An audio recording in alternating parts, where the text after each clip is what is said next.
This is Metro Week. Our top story, the University of Arizona's budget. We'll ask how the institution is managing budget cuts.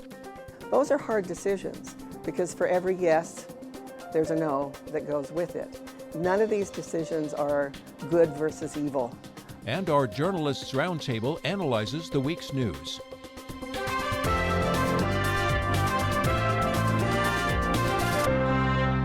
I'm Andrea Kelly. The University of Arizona is like many other state agencies, stressed with budget cuts or caught between increasing demands and static funding levels. Here's a look at state funding for the institution. The universities were among many state agencies that received less funding in the last decade. Some got more, including public safety and K-12 education. During the recession, state funding for the University of Arizona main campus dropped from a peak of about $350 million in fiscal year 2008 to $209 million this year. The state owes the university system about $200 million, a payment that's been deferred to next year, but not all of that would go to the U of A. In the meantime, the portion of the main U of A budget that was covered by state funds has decreased, while tuition and gifts have made up a larger portion in the subsequent years. The three state universities got about 4% more money this year, but it was not evenly distributed among them, and it is not expected to grow notably in the next 2 years, according to state budget projections. Now, we turn to Vanessa Barchfield's interview with the University of Arizona president this week. Dr. Ann Reaver-Hart, thank you so much for joining us today. My pleasure. We're sitting, of course, here on the veranda of Old Main, which underwent a major renovation earlier this year. What's the significance of this building to the university?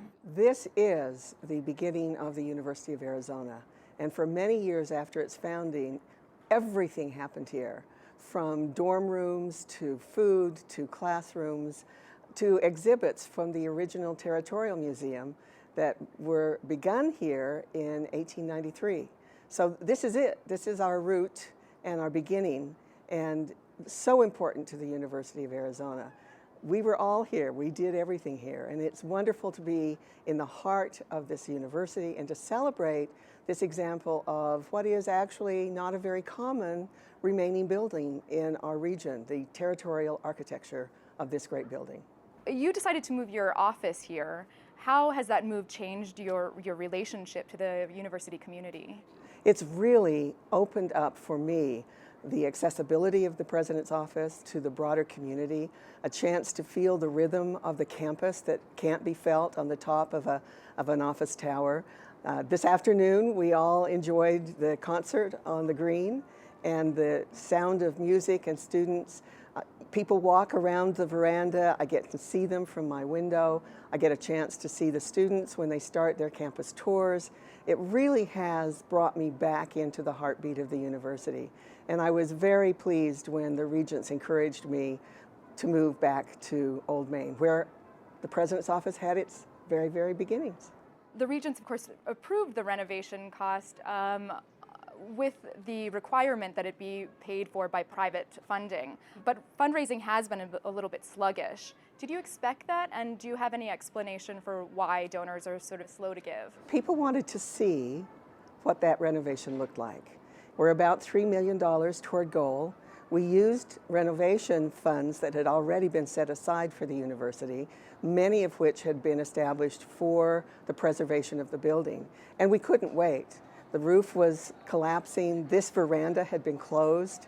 The floor between the second story and the first story was collapsing, and the foundations were crumbling. So we knew we had to move quickly, and we will continue to work on raising the $13.5 million that the renovation cost until that goal is reached. In the meantime, we used university renovation funds to renovate our most important historic building. The freshman class at the U of A this year is the biggest in its history. Is there any natural limit to enrollment growth? That's two different questions. Yes, this is the biggest freshman class in the history of the university, in part because our applications year over year from the previous year were up more than 23%. But they're up again this year by another 23%. And our out-of-state admissions were up 21% because the University of Arizona is such a highly desirable destination for a world-class research university in a public setting and on a very, very beautiful residential campus.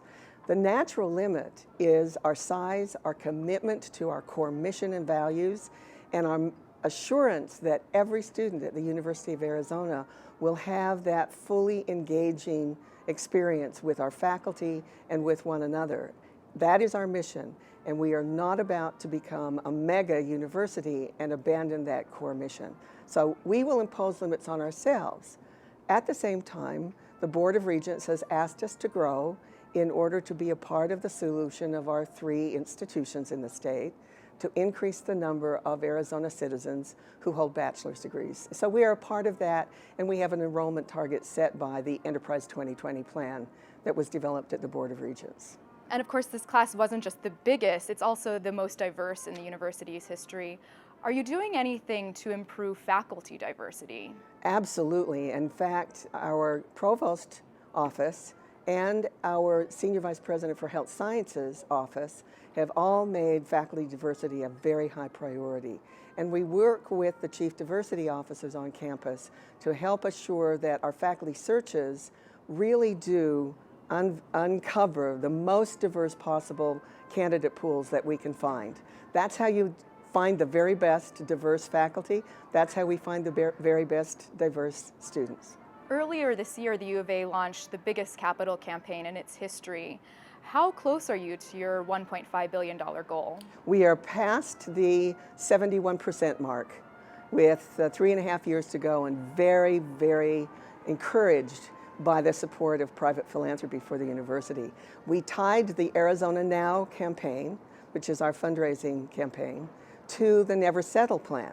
So enhancing the student experience, supporting innovative thinkers, and expanding our global reach are the key goals that parallel Never Settle and guide the areas of focus for fundraising. We've had some incredible successes just this year, from the Agnes Howery Endowment, which will be, we think, over $50 million when the estate is settled, that supports social justice and the environment, to the gift from the Marley Foundation that supports our new veterinary medicine program. We have had tremendous support for our athletics facilities, for our academic programs, for our faculty and students. It's been very heartening. Now looking towards the university budget, how difficult was the budgeting process this year? Well, it was very difficult because, as you know, we received very little in additional funds from the state legislature. We were very grateful for support for our incredible cooperative extension program that is so central to our engagement across the state of Arizona. But we also knew that in order to be able to do some of the critical things that we had planned and hoped for, we were going to have to find internally, through reallocation, resources to do that. And so we reallocated about $20 million internally from administrative costs to our core activities of engaging, innovating, and partnering, and are working very, very hard to keep the Never Settle goals in mind. We also are a major research university, as you know, and the stimulus funds that were a part of the recovery from the Great Recession are now gone. So focusing on external grants and contracts in support of our research mission is also tremendously important. Do you expect that the budgeting process will ease in the coming fiscal year? Not at all. I think the challenges that Arizona faces are widely known, widely reported in the press. The K-12 funding problem is clearly central to the discussion this year, and the pace of the economic recovery will have an impact on state revenues. So we have to make sure that we are strong advocates for the contribution of higher education and the University of Arizona within our state higher education system to the future well-being of this state. And that will be central to our message this year.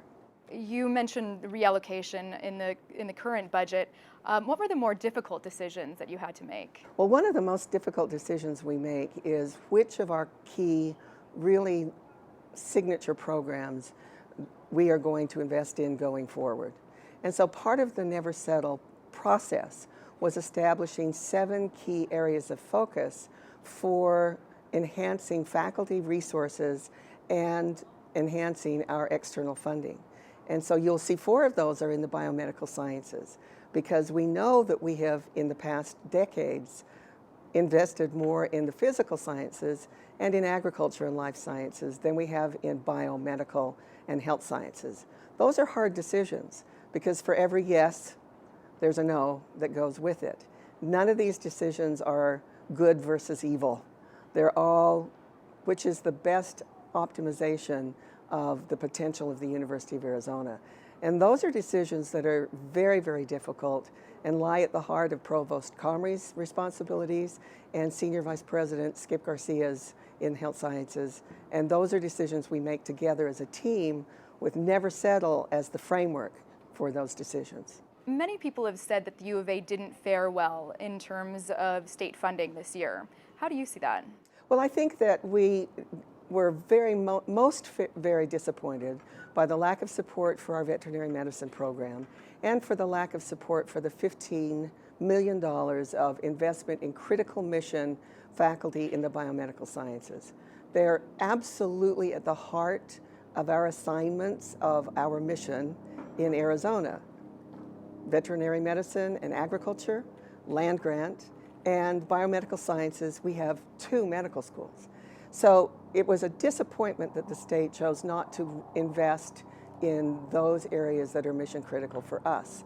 We will have to continue, however, to focus on preserving our values and eyes on the prize with that mission, and find ways to invest in our future so that the students, faculty, and staff here can see the kind of place they'll be proud of, and our alumni can be assured that we respect and honor the traditions that they have set for us. There was some quite public criticism of your leadership over the summer. What are you doing to improve your public perception? Well, one of the issues that it was important for me to come to understand was, what is the difference between perception and a lack of knowledge about what we've actually accomplished and been doing over the summer. And so I've had some wonderful help from business leaders throughout the state, with influential alumni, with leaders in our foundation, and here in our community in Tucson, as we work toward telling the message and helping people to understand the incredible advancements we make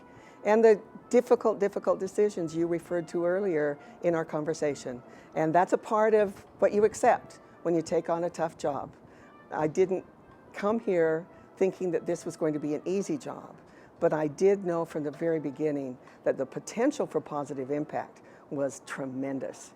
And I'm very excited about the progress we've made so far.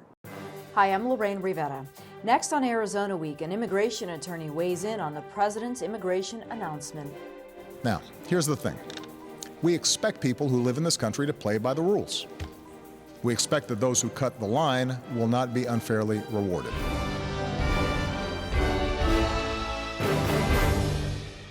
Now our Journalist Roundtable. Joining me this week is Ernesto Portillo Jr. of the Arizona Daily Star, my colleague Vanessa Barchfield from Arizona Public Media, and Dylan Smith of the Tucson Sentinel.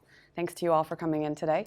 Vanessa, before we move on to other topics, let's return to your interview with University of Arizona President Ann Weaver Hart. You mentioned some criticism that she received over the summer. What specifically was she criticized for? So the issue was, this summer, several major donors sent letters to the Arizona Board of Regents, which of course oversees all of the 3 state universities, complaining about several different things. Primarily, the question was over a decision she took in the budgeting process this year. Other people questioned her decision to move to this, pretty plush new office in Old Main, which she addressed in the interview, of course. A number of people have since retracted their complaints, and it's also important to note that she does have some very vocal supporters around the community and here at the University of Arizona. I would name the likes of Provost Andrew Comrie, who of course has been at the university for quite some time. Her supporters say, Hart is really here to take some of the hard decisions that are unpopular but are necessary to move the university into the future.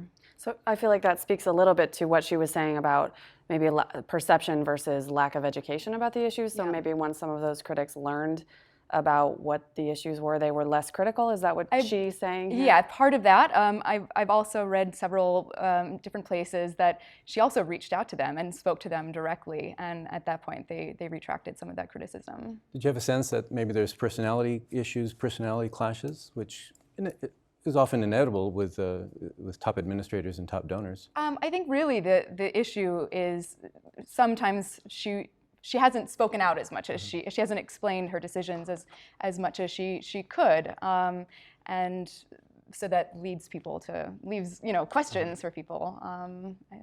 Yeah. After those complaint letters were sent to the regents, they actually gave Hart a pretty nice bonus, didn't they? They did, yes, yeah, and they extended her contract actually. Now she has a contract until 2017. One of the other financial decisions that the university has made is to sell the University of Arizona Medical Center to Banner Health Network. Yeah. That is still in the works, I understand. What's the status of that? So actually, when I was talking to her on Monday, the email went out to all the university community and to the staff of University of Arizona Medical Center, saying that the papers on the deal will be closed, or will be rather signed on the week of January 12th, and the merger will be completed by the end of that month. They had initially said, I think, that the deal would be completed by the end of this year, so it's a little bit delayed, but they're doing a lot of due diligence and ironing out still some of the complexities of the merger, of course. And the date, of course, for that merger, the finalization of the merger, is really important. According to the terms of the deal, UAMC 6,300 employees are guaranteed their jobs for 6 months. After that point, there might be layoffs. The CEO of Banner has said that when they always have to look for redundancies, really, and they try to shift people around internally. But and what would be the university involvement after the sale to Banner?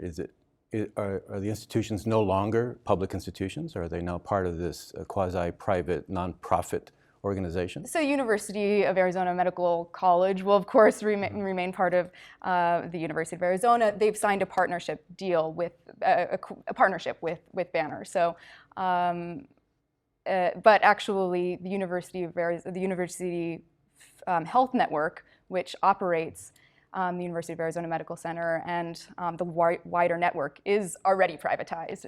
So we're not talking about a major privatization here. What other issues came up in your interview? I should note we're not airing the whole thing. The full interview will be available online. But what else did you guys talk about? One of the other things that we talked about was the implementation of her strategic plan. That's the Never Settle plan, which she, of course, references in the clip that you saw. She introduced Never Settle about a year ago, and it really outlines, it's a guide for investments and for priorities over the next decade. That includes expanding enrollment. They want to add 9,000 students over the next 10 years to this. I think there are about 40,000 students on campus now. Hiring more professors and expanding investments in key areas, like she mentioned, the biomedical sciences, the vet school, for example, as well. Another part of the plan is this, she calls 100% engagement. And what that means is the students aren't just meant to be learning in the classroom. They're really supposed to be engaging with their fields of study out in the community. So the university wants every student to have internships or foreign study. They're also reflecting that in their transcripts. And another major portion of the strategic plan is really actively pursuing large-scale grants. To cover some of those funding gaps from the state. Exactly. Yeah. Well, Dylan, I was joking with you before we started taping today that you're never going to be in here without talking about Congressional District 2, because we may never be done talking about it. Hopefully at some point soon, but Next year. it is continuing. Let's do a wrap-up of what happened this week.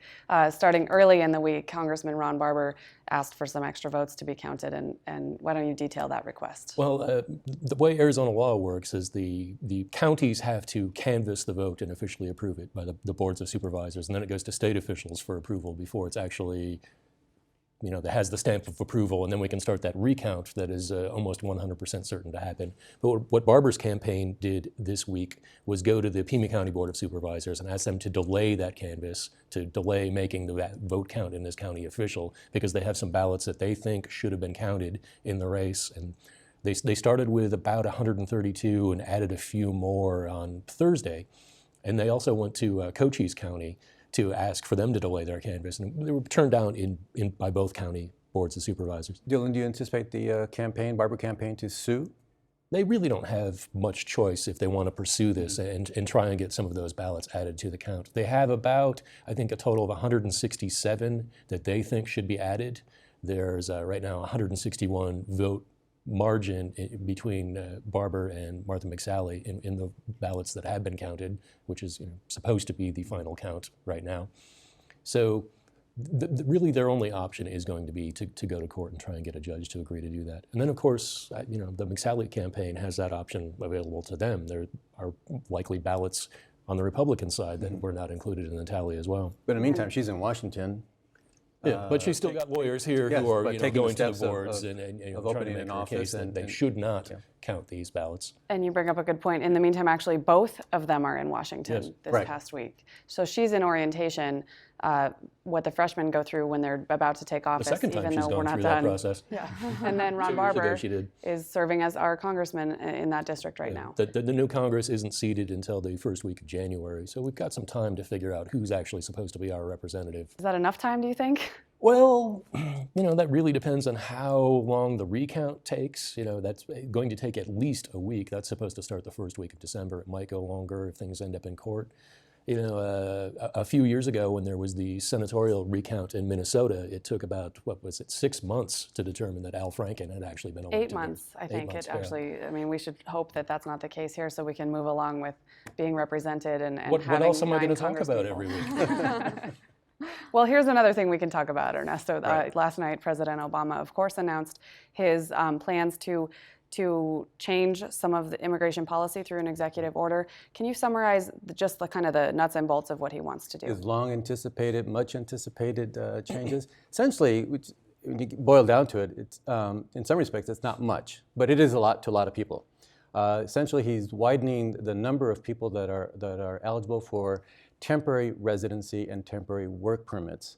And these are the parents who have foreign-born parents who are undocumented, but whose children are either legal residents or in most cases U.S. citizens. So they will be able to, again, work temporarily and live without fear of deportation. Also expanded the number of dreamers. He did this 2 years ago, and he's expanded the number of eligible dreamers by expanding the parameters. Remind us what dreamers are. Dreamers are young students, young people who came to this country undocumented, who were brought to this country by their parents and who essentially have lived here, gone to school here, and are very much Americanized culturally. And they know only this country. And those are the dreamers. And there were some very strict parameters. They've had to have gone to school and been under the age of 31. Mm-hmm. Now some of those parameters are being expanded. It's believed between 4 to 5 million people will be affected. What the Obama changes do not do, however, and it's important to note, the Republican Party should note this, that the people under the new directive are not eligible for affordable care. They are not on a path to citizenship. They don't have much legal rights other than a temporary work permit and temporary stay. It's simply prevention of deportation. Prevention of deportation, which is for many of these families, of course, it's very important because they live in this constant fear of being deported and families being separated. Now they can remain here without that fear, but still they do not have, again, access to medical care. And maybe the state of Arizona, for example, will, under the new administration of Governor Ducey, say we're not going to give them driver's licenses. And what happens after 2 years? Well, maybe a new president, let's say President Ted Cruz could, or Mark Rubio could amend and get rid of the executive actions. So this is all very temporary. And what President Obama has clearly done is set up the election for 2016. and thrown down the gauntlet to the Republican Party and said, this is what is going to be the issue in 2 years, immigration. I think the programs are both the extension of the DACA, the Deferred Action for Children status, and the one for parents are going to be for 3 years, which carries us beyond the election. But whoever the new president is could just cancel it on their very first day if they wanted to. Exactly. From doing a quick rundown of the numbers, it looks like these new programs will only cover about 30% of the undocumented people in Arizona. It's certainly not everybody. Not everybody. And how do those other people, are there ways that they can find themselves covered by these programs, through family members or something like that? Probably not. And we can look at the cases of 2 people are in sanctuary currently. Rosa Robles Loreto, who's in sanctuary at Southside Presbyterian Church. Her children were born in Mexico. She does not qualify under the new guidelines. Francisco Perez Cordova, who is at St. Francis in the Foothills Methodist Church, his children were born in this country, so he does qualify. So you just see in these 2 individuals, these 2 families, what President Obama's executive decision allows or doesn't allow. And Pew Research came out with some numbers of how many undocumented people live in the various states, which states are getting more or less population. So can you just kind of give a rough rundown of the numbers in Arizona? Arizona was one of 7 states in where the population of undocumented people dropped by about 40%. Other states increased. But in Arizona, you can see that the recession here in Arizona has caused people to move to other states. In Mexico, at the same time, the economy has been relatively healthy. And so jobs are more available in Mexico. And also the stringent, strict border enforcement here in Arizona has scared people away. Regardless that 1070 has been eviscerated by the courts, the perception still out there is that Arizona is probably not a good place to move. But so you have all these factors, and the cost of smuggling coming across into this country has grown astronomically, ironically, because as border enforcement increases, it increases the costs. And so it becomes, all these decisions are factored in as to why Arizona's undocumented population has dropped. 1070 or no, you're much more likely to encounter a Border Patrol agent here in Arizona than you are in, say, Iowa. Oh, very much so. And different factors, different jobs, different family situations, I think, as you go through states that are farther away from the border. And one of the other things I wanted to point out, President Obama, the executive order covers people who were here, who have been here 5 years. Is that right? So somebody who came this summer. Correct. Children does not qualify. Okay. And of course, the number of people who have recently come across has increased, probably with the anticipation that they could qualify, but they won't qualify. And I just want to talk about another issue before we end. Vanessa, you were up in the Catalina Mountains this week as the Game and Fish Department released more bighorn sheep up on the Mount Lemmon area. So there's been a lot of criticism about this program as well, and this is round 2. So about a year ago, we got a first round of sheep. And so why is the department releasing more sheep into the Catalinas now? This was always part of the plan. So they have a 3-year relocation plan, about 30 sheep a year. Last year there were 31. Yesterday and today they released an additional 30, and we'll see the same next year. The release, I was there. It was a very beautiful morning. It went well. We later learned that 3 sheep were actually killed when they were being captured in different sites around the state, which I think that's just going to fuel more criticism of the project. I was going to ask, some of that is starting to come out, and are we seeing changes in what that criticism is targeting at this point? No, not really. It's been pretty consistent. The very vocal opponents say Game and Fish is simply operating in an area that it shouldn't be, and they're doing it for the wrong reasons, that it's really a result of, or pandering to really the hunting lobby. So more sheep, and maybe there's some more dead sheep. And yes, probably more dead mountain lions because they're being hunted because they prey on the sheep. What do we know about those sheep that died in the capture? One of them broke its leg and was euthanized. The other 2, I believe, just died out of sort of stress-related reasons. And so then in about another 12 months, we're expecting another 30 sheep. Exactly. We'll see how, of the original 31 that were released last year, only 12 are still alive. There have been some additional births in the meantime, but we'll see how many of the sheep, the 30 that were released yesterday and today, make it to next year. And we were getting weekly updates. Are we? Yeah, we're still getting updates. And I should say I spoke with Mark Hart, who works with Game and Fish, just before coming in here, and he said that the sheep that were released yesterday and today are exactly where they should be in the mountains now to join the other herd. All right, thank you all three for coming in to talk about these issues, and we'll get to some other things in the coming weeks. That's a wrap for now, but for more on these and other stories, including from NPR 89.1, go to our website. Now, Arizona Week focuses more on the president's immigration announcement and the effect it could have in Arizona.